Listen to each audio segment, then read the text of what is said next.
लक्ष्मीनाथसमारम्भाम् नाथयामुनमध्यमाम् अस्मदाचार्यपर्यन्ताम् वन्दे गुरुपरम्पराम्।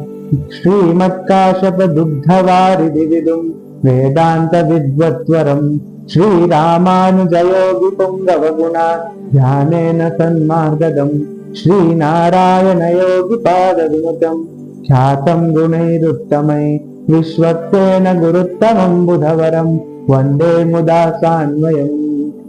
प्यारे वीक्षकों को प्यार भरा नमस्कार। सबको दीपावली पर्व की बहुत बहुत शुभकामनाएं।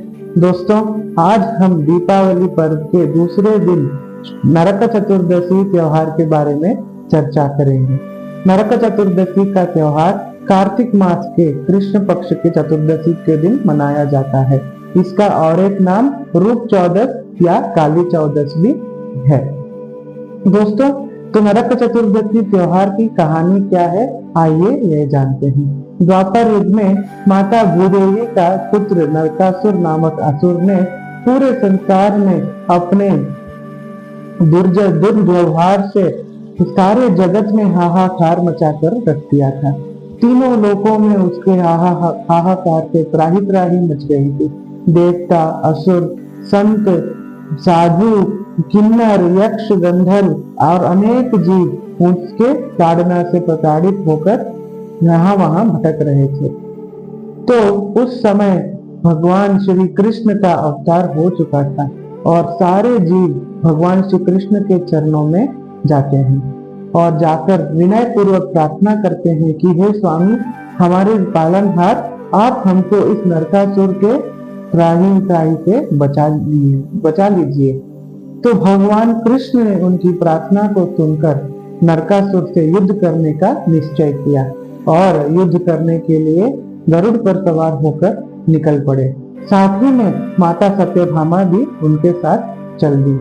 तो दोनों भगवान श्री कृष्ण और माता सत्यभामा ने नरकासुर से घनघोर युद्ध किया और चतुर्दशी के दिन नरकासुर का अंत हुआ। दोस्तों, नरकासुर इतना अधर्मी था कि उसने 16,100 राजकुमारियों का अपहरण करके अपने कारागार में बंदी बनाकर रखा था।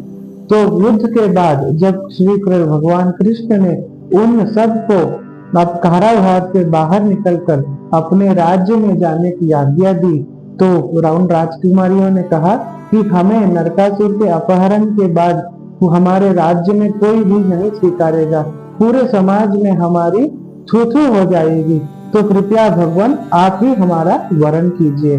तो भगवान ने उन 16,100 राजकुमारियों की विनय को सुनकर उनके साथ विवाह किया और अपने रानियों का दर्जा दिया। तो यह कहानी थी श्री नरक चतुर्दशी त्योहार की।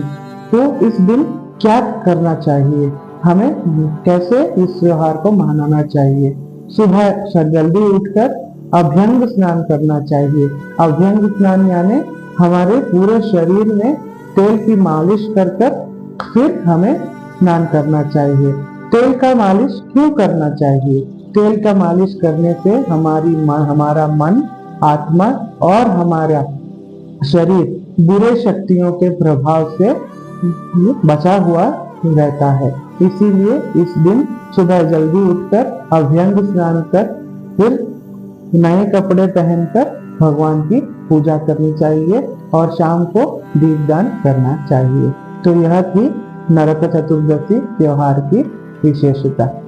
श्रीमत्काश्यपदुग्धवारिधिविदुम् वेदान्तविद्वत्वरम् श्रीरामानुजयोगिपुङ्गवगुणा ध्यानेन सन्मार्गदम् श्रीनारायणयोगिपादविनुतम् ख्यातं गुणैरुत्तमै विश्वक्सेन गुरुत्तमं बुधवरं वन्दे मुदा सान्वयम्। श्रीमते रम्यजा मातृमुनीन्द्राय महात्मने श्रीरङ्गवासिने भूयात् नित्यं सुनित्यमङ्गलम्।